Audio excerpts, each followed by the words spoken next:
Eighth welcome students. Allen public school Netrana के online classes Elon educare में आप सबका वेलकम है। आज की वीडियो हम आपके एसटी के हिस्ट्री का जो सेकंड चैप्टर चल रहा था फ्रॉम ट्रेड टू टेरिटरी, उसके लास्ट पार्ट की है ये वीडियो, जिसमें हम आज कुछ और जानेंगे कि किस तरीके से ब्रिटिश गवर्नमेंट ने एक ट्रेड के ज़रिए इंडिया में एंट्री की और फिर उसे अपना टेरिटरी यानी अपना अधिकार क्षेत्र भी बना लिया। अब हम जो पढ़ने जा रहे हैं आज की वीडियो में वो है पंजाब से रिलेटेड टॉपिक देखेंगे भी। पंजाब में किस तरीके से ब्रिटिश गवर्नमेंट का अधिपत्य हुआ। जैसे 1858 under the terms of the Queen's proclamation issued by Queen Victoria the Punjab along with the rest of British India came under the direct rule of the British crown. ठीक है, तो 1858 में रानी जो थी, रानी विक्टोरिया, उन्होंने एक घोषणा की थी और उस टर्म के ज़रिए क्या था, उसके अंतर्गत पंजाब जो है along with the rest of British India, बाकी पूरा जो ब्रिटिश इंडिया बन चुका था वो सब मिलकर came under the direct rule of the British crown. वो डायरेक्टली किसके शासन के नीचे आ जाएंगे? ब्रिटिश क्राउन, यानी ब्रिटिश जो मुकुट है यानी क्राउन, जो मेन जो उसका रोल है जिसमें क्वीन विक्टोरिया है, उसके अंडर में वो सारी चीज़ें मेनली आ जाएंगी। Delhi was transferred from the north western provinces to the Punjab in 1859। Delhi जो था उसे नॉर्थ वेस्टर्न अधिकार क्षेत्र में ट्रांसफ़र कर दिया गया टू द पंजाब को साथ में मिलाकर इन 1859 में। The British colonial government took his action partly to punish the city for the important role that the last Mughal Emperor Bahadur Shah II and the city as a whole played in the 1857 rebellion। British colonial government जो थी उसने एक action किया, उसने इस city को partly punish किया। Important role that the last Mughal emperor, इसके अंदर इंपॉर्टेंट रोल आखिरी मुगल शासक का रहा जो बहादुर शाह द्वितीय थे, और and the city as a whole played in the 1857 rebellion, और पूरा शहर दिल्ली जो था वो 1857 की क्रांति के अंदर उसने पूरा रोल प्ले किया। फिर देखते हैं अवध के बारे में। Awadh the treaty of 1801 formed an arrangement that was very beneficial to the company. जो एक संधि हुई थी 1801 में अवध की, उसने एक अरेंजमेंट किया था कंपनी के लिए, जो है कंपनी के लिए बहुत ज़्यादा बेनिफिशियल साबित हुआ। They were able to use Awadh's vast territories repeatedly digging into them for loans at reduced rates. इन्होंने क्या किया, जो अवध का बहुत ज़्यादा खजाना था उसको यूज़ करने में एबल हो चुके थे, और उन्होंने डिगिंग जो थी लोन्स के लिए वहाँ पे प्रयास करने का रिपीटेशन जारी रखा, और इसने रेट्स कम रेड्यूस के ऊपर यानी कम रेट्स के ऊपर उन्हें लोन मिलता था। In addition the revenues from running Awadh's armed forces brought the useful revenues while it act as a buffer state. Addition में इसके साथ में कुछ और ऐड था, वो था रिवेन्यूज़ यानी कर वसूल करना। रनिंग अवध्स आर्म्ड फोर्सेज, जो कि अवध की आर्म्ड फोर्सेज थी, उनसे लिया जाता था from that useful revenues while it acted as a buffer state, और जो बहुत ही यूज़फुल रिवेन्यू रहा ये, और ये जो क्षेत्र था वो किसकी तरह काम करने लगा था? एक प्रतिरोधक स्टेट की तरह एक्ट करने लगा था। Then the Nawabs were ceremonial kings, busy this with pomp and show but with little influence or matter of states। जो नवाब थे इन क्षेत्र के, वो क्या रहते थे? औपचारिक राजा बन चुके थे, और वो अपने धूमधाम अपने दिखावे में बिजी रहते थे, और इस बात से उनके जो राज्य के मैटर्स थे उनके ऊपर इनका थोड़ा ही असर हो पाता था, वो थोड़ा ही प्रभाव डाल पाते थे। The nawabs by the mid-19th century, however, the British had grown impatient with the arrangement and wanted direct control। 19वीं शताब्दी के बीच में जो ब्रिटिश गवर्नमेंट थी वो इनके अरेंजमेंट से क्या हो चुकी थी? अपना पेशेंस खो चुकी थी, और फिर वो चाहते थे कि उनका डायरेक्ट कंट्रोल हो जाए। They started looking about for an excuse which the decadent nawabs readily provided. उन्होंने अब मतलब एक ऐसा एक्सक्यूज़ ढूंढने की कोशिश शुरू कर दी थी जिसकी वजह से वो नवाब्स को जो हंसोन्मुख जो नवाब्स हैं इन क्षेत्रों के, उनको रेडली प्रोवाइडेड यानी पूर्ण रूप से पहले से तैयार किए गए इन्हें प्रोवाइड करवा दिया जाए। On 1 May 1816 a British protectorate was signed. 1 मई 1816 में एक ब्रिटिश संरक्षित राज्य को साइन किया गया। इन 1856 the East India company annexed annexed the state under the doctrine of lapse which was placed under a chief commissioner। 1856 में ईस्ट इंडिया कंपनी ने इस राज्य को डॉक्ट्रिन ऑफ लैप्स के सुपुर्द कर दिया, उसमें मिला दिया गया, which was placed under a chief commissioner, जो एक चीफ कमिश्नर के अंडर में चलता था। Wajid Ali Shah the then nawab was imprison and then exile by the company to Calcutta Bengal.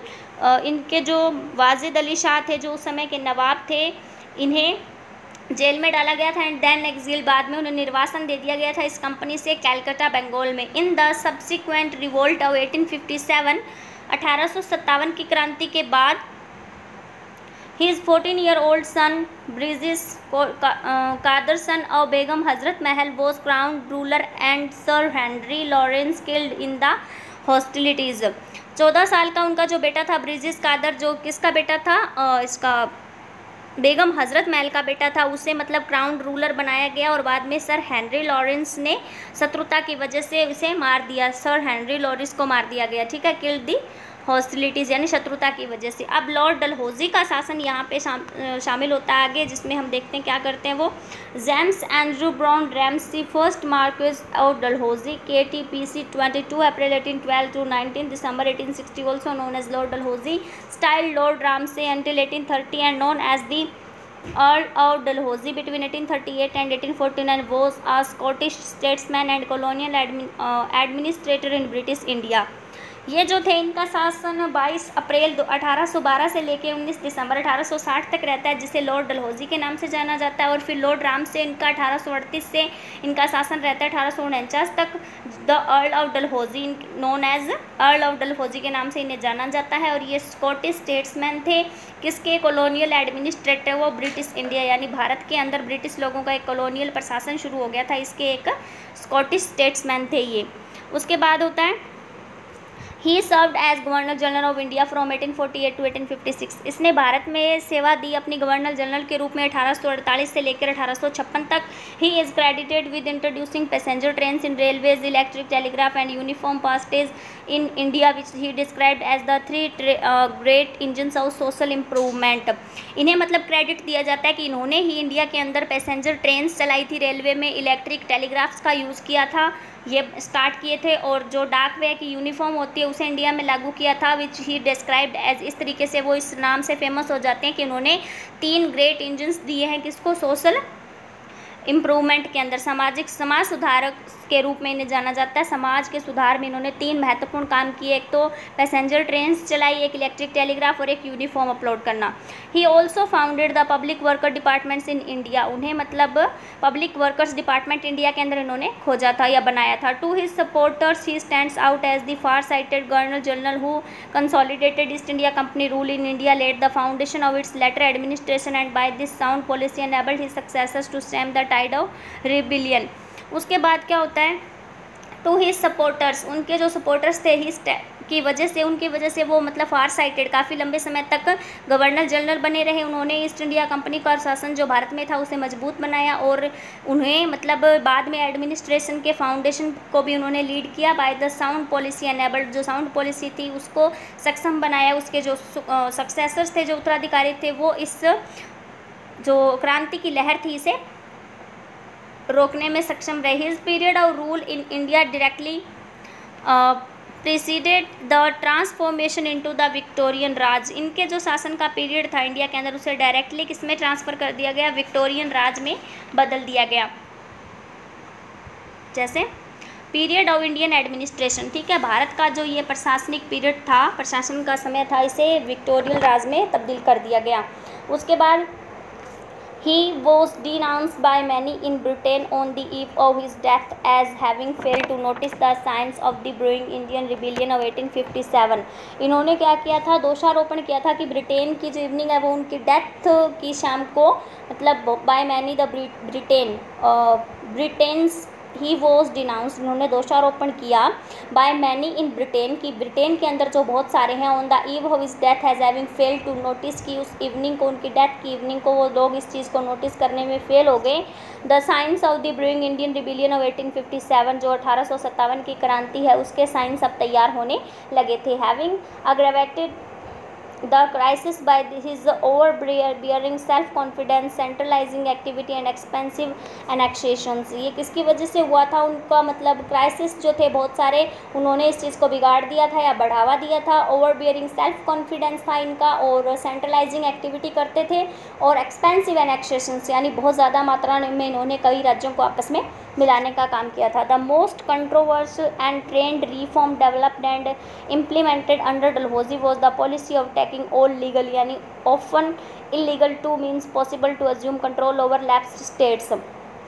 Control जो था वो क्या हो चुका था? विवादास्पद जो राज्य थे रिफॉर्म किया गया, उन्हें फिर से डेवलप किया गया, और डलहौजी ने अब इम्प्लीमेंट में जो चीज़ें लाई वो पॉलिसी थी ऑल लीगल, जिसके अंदर अक्सर इलीगल चीज़ों को पॉसिबल रूप से शामिल किया जाता था। अज्यूम कंट्रोल ओवर, अब इनका मतलब एक ही मोटो था कि उन्हें क्या करना है, जो पुनः पतन, जिन राज्यों का पतन हो चुका है उन्हें वो फिर से अपने कंट्रोल में लाना चाहेंगे। Dalhousie driven by the conviction that all India needed to be brought under British administration began to apply what was called the doctrine of lapse.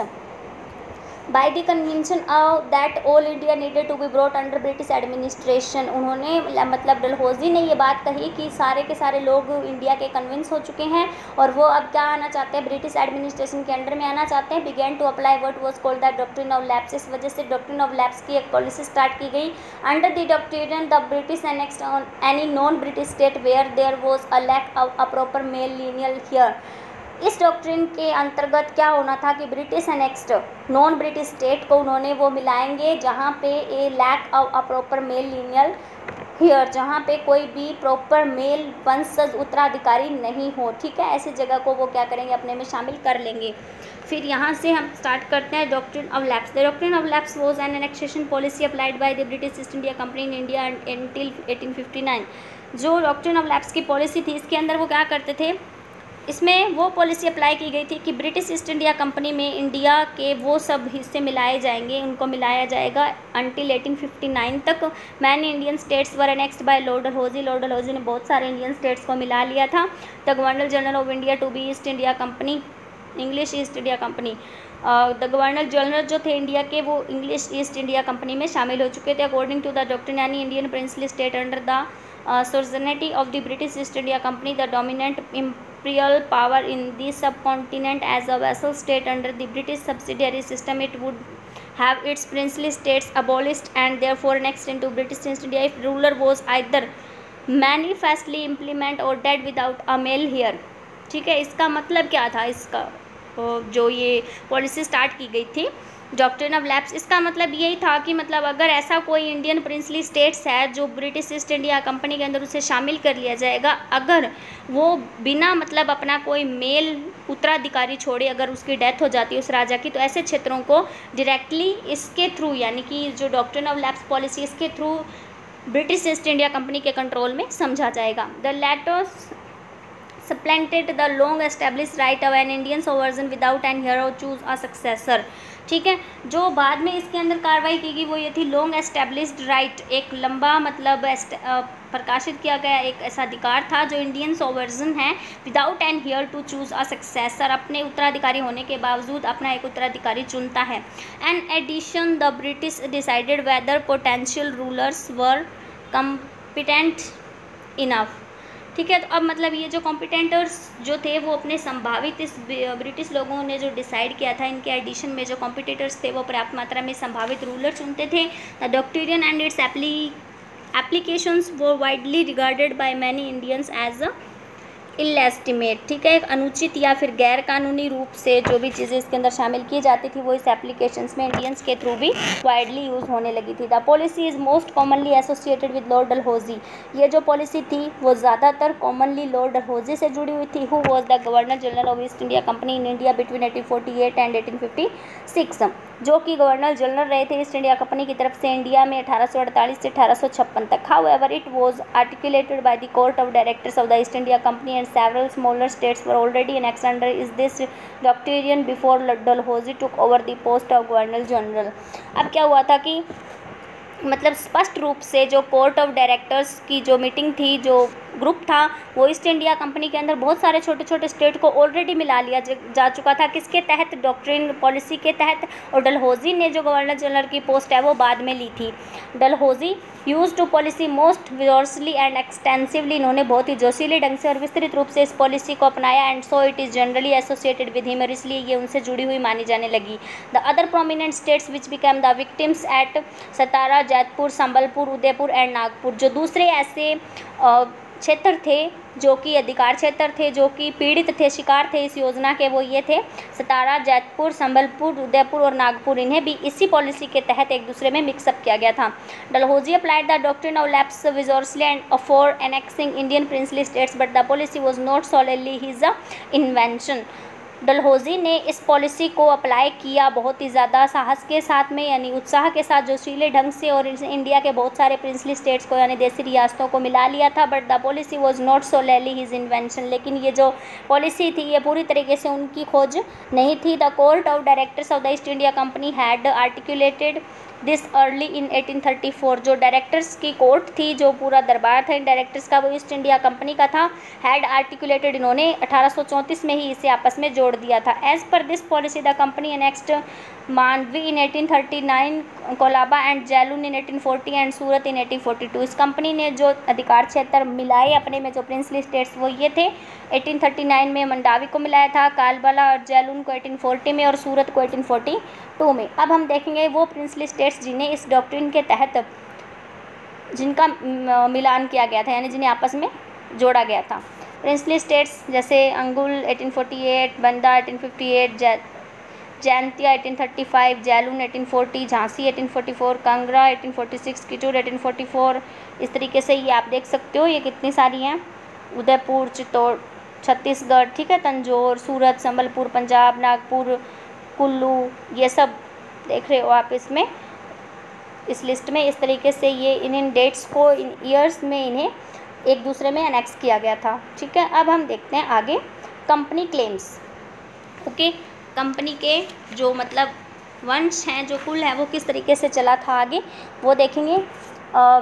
It is clear from the above that from the early 19th century the company pursued an aggressive policy of territorial expansion. ये बात clear हो गई ऊपर की, जो early 19th century थी वहीं से कंपनी ने अपना जो अग्रेसिव पॉलिसी थी, जो इन अधिकार क्षेत्रों को एक्सपेंस करना, बढ़ाने का जो काम था उनका, वो उनमें वो लगे हुए थे 19th सेंचुरी से ही।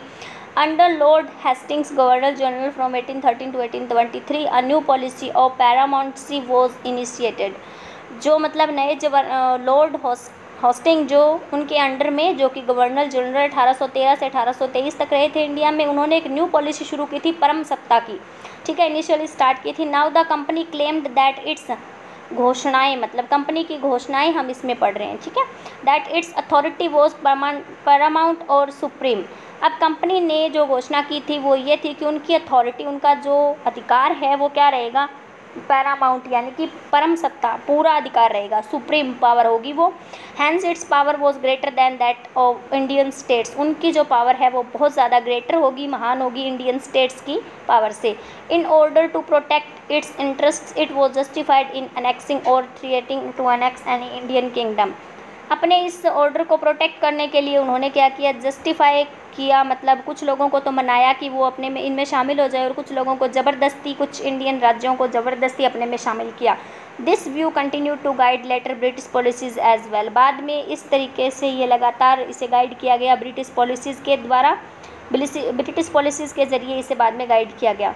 This process however did not go unchallenged. ये जो प्रोसेस थी इसे भी मतलब अनचैलेंज्ड नहीं रखा गया। फॉर एग्जाम्पल, इसे भी मतलब चैलेंज किया लोगों ने। For example, the British try to annex the small state of Kittur in Karnataka today. Rani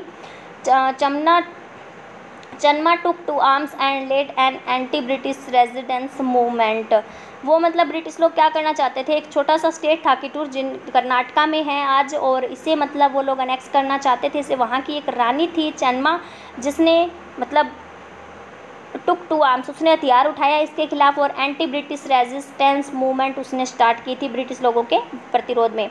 she was arrested in 1824 and died in prison in 1829। उन्हें 1824 में अरेस्ट कर लिया गया और 1829 में एक जेल में उनकी मौत हो जाती है। बट राणा अ पुअर चौकीदार of Sangolli institute carried on the resistance. लेकिन एक राणा थे जो कि पुराना चौकीदार था संगोली इंस्टीट्यूट का, उसने क्या किया, इस प्रतिरोध को जारी रखा। With popular support he destroyed many British camps and records. एक पॉपुलर सपोर्ट की वजह से उसने बहुत सारे ब्रिटिश कैंप्स और रिकॉर्ड्स को डिस्ट्रॉय कर दिया। He was caught and hanged by the British in 1830। 1830 में उसे पकड़ लिया गया और फांसी पे लटका दिया गया ब्रिटिश के द्वारा। You will read more about several cases of resistance later in the book. आप इससे जुड़े हुए और बहुत सारे प्रतिरोधिक कथाएं आगे इस बुक में पढ़ेंगे। In the later 1830 the East India Company become worried about Russia. अब 1830 की सेंचुरी स्टार्ट हो चुकी थी और ईस्ट इंडिया जो कंपनी थी वो रशिया को लेकर काफ़ी चिंता में थी। It imagine that Russia might expand across Asia and enter India from the north waste. ऐसा इमेजिन किया जा रहा था कि रशिया जो है वो एक्सपेंड कर रहा है और बढ़ रहा है, मतलब अपना विस्तार कर रहा है और वो एशिया में एंट्री करेगा, enter India from the north waste. Asia से पार होकर वो इंडिया में एंट्री करेगा नॉर्थ वेस्ट की तरफ से। Driven by this fear the British now wanted to secure their control over the north west. इस डर के चलते ब्रिटिश अब चाहते थे कि वो अपना कंट्रोल नॉर्थ वेस्ट की तरफ इंडिया में सिक्योर कर लें। They fought a prolonged war with Afghanistan between 1838 and 1842 and established indirect company rule there. Sindh was taken over in 1843. उन्होंने क्या किया, उन्होंने दीर्घकालीन युद्ध किए, यानी बड़े बड़े लंबे समय तक चलने वाले युद्ध किए अफगानिस्तान के साथ 1838 में और 1842 में, और अपना इनडायरेक्ट कंपनी रूल्स एस्टेब्लिश कर लिया था वहाँ पे। सिंध को उन्होंने हासिल किया 1843 में। Next in line was Punjab. अगली लाइन में कौन था, पंजाब था। But the presence of Maharaja Ranjit Singh had held back the company. लेकिन वहाँ पे महाराजा रंजीत सिंह थे और उनकी वजह से कंपनी को वापस खिसकना पड़ा। After his death in 1839 two prolonged war were fought with the Sikh kingdom. और बाद में सिख किंगडम के साथ में उनकी मौत के बाद 1839 में महाराजा रंजीत सिंह की मौत हो जाती है और उसके बाद वो लंबे समय तक चलने वाले 2 युद्ध करते हैं सिख किंगडम के साथ में। Ultimately in 1849 Punjab was annexed. और आखिर में 1849 में पंजाब को भी अपने क्षेत्र में मिला लिया जाता है। अब है एडमिनिस्ट्रेटिव पॉलिसीज़, यानी कि प्रशासनिक पॉलिसीज़ क्या थी उनकी। पुलिस, सबसे पहले उन्होंने पुलिस देखी। British needed a strong and efficient police department to ensure law and order in the country. British लोगों को एक मजबूत और सही पुलिस डिपार्टमेंट की ज़रूरत महसूस हुई कि ताकि वो अपने कानूनों को क्या कर सके, इस कंट्री में लागू करवा सकें। The uniform system of police administration in British India. जो यूनिफॉर्म सिस्टम था पुलिस प्रशासन के अंदर ब्रिटिश इंडिया की तरफ से, वो भी लागू किया गया। एज एस्टेब्लिश्ड बाय, इसे भी एस्टेब्लिश किया गया by Indian act 52 1861। Indian act था एक 5 नंबर, उस 1861 में यूनिफॉर्म लागू की गई। इट कम्प्रेज 2 ब्रांचेज, इसकी मतलब 2 ब्रांचेस थी। The superior police services from which the Indian imperial police would later be formed. जिससे पहली जो इनकी शाखा थी वो ये थी सुप्रीम पुलिस सर्विसेज, जिनसे बाद में इंडिया की पुलिस फॉर्म को बनाया गया। बाद की जो पुलिस है imperial police would later be formed बाद में बनी। And the subordinate police service, दूसरी थी subordinate police service. Until 1893 appointments to the senior grades, यानी कि assistant, district superintendent and above were made locally in India. बाद में इनकी जो ग्रेड्स थी, सीनियर ग्रेड्स, इनकी अपॉइंटमेंट्स जो थी बाद में लोकली इंडिया के अंदर शुरू होने लगी। Thanas were made for each district, हर डिस्ट्रिक्ट में थाने बने। Police succeeded in reducing major crimes from the country. Police जो थी वो सक्सेस हुई बहुत सारे क्राइम्स को देश से हटाने में या कम करने में। But the Indians were not happy with the police system as they all were corrupt and mostly worked in favor of the British। लेकिन भारत के जो लोग थे वो इस पुलिस सिस्टम से खुश नहीं थे, क्योंकि ये सब लोग करप्ट थे, भ्रष्टाचारी थे और ज़्यादातर ब्रिटिश लोगों के फेवर में फैसले करते थे। Army, British needed a large army to conquer more territories and to protect themselves from rivalry। British लोगों को एक बड़ी आर्मी की ज़रूरत पड़ी टेरिटरीज़ को जीतने के लिए और अपने आप को जो ये क्रांतिकारियों से सुरक्षित करने के लिए।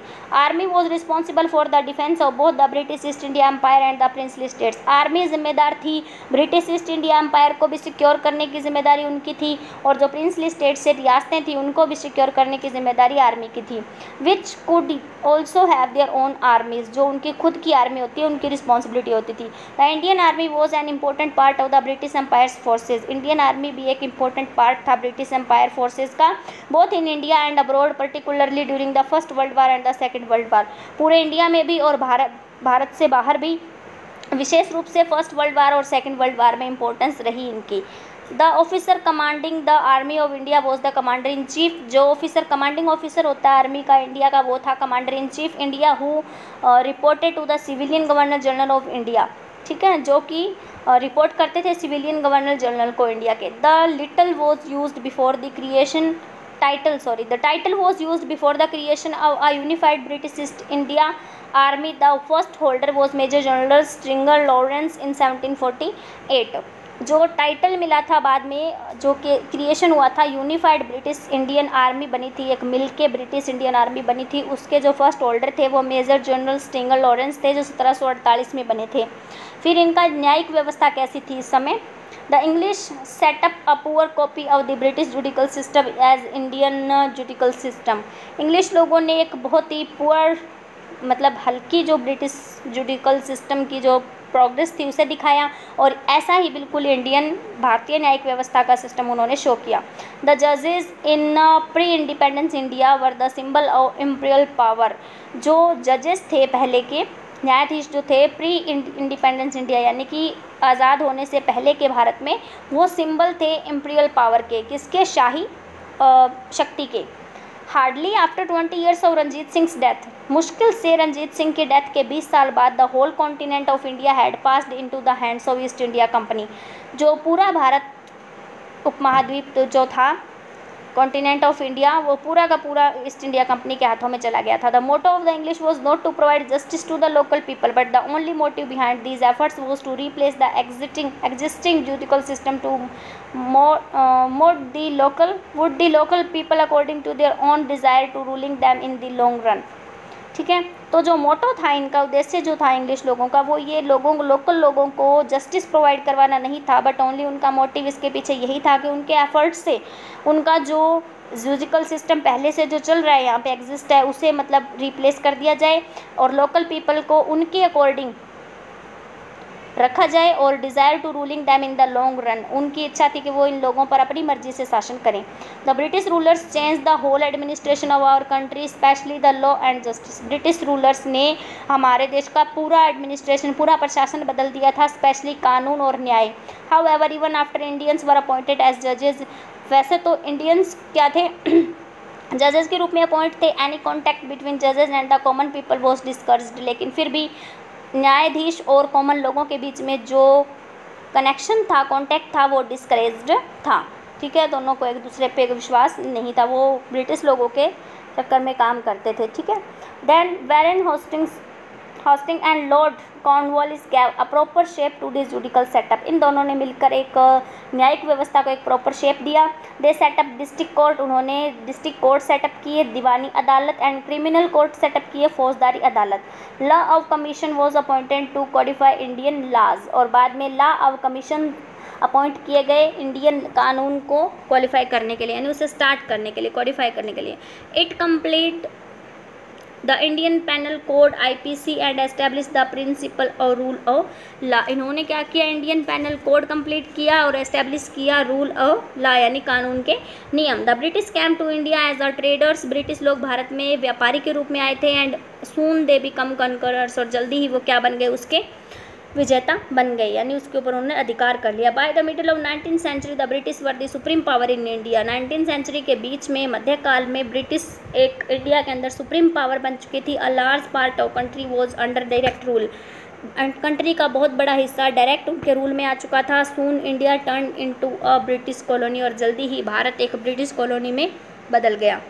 सो ये आपका चैप्टर था स्टूडेंट्स, इसको आपको रीड करना और इसमें आपको पता लग जाएगा भी किस तरीके से ट्रेडर्स से टेरिटरी का जो रास्ता है वो किस तरीके से ब्रिटिश लोगों ने चुना और उसे पूरा किया। Okay, thanks and have nice day.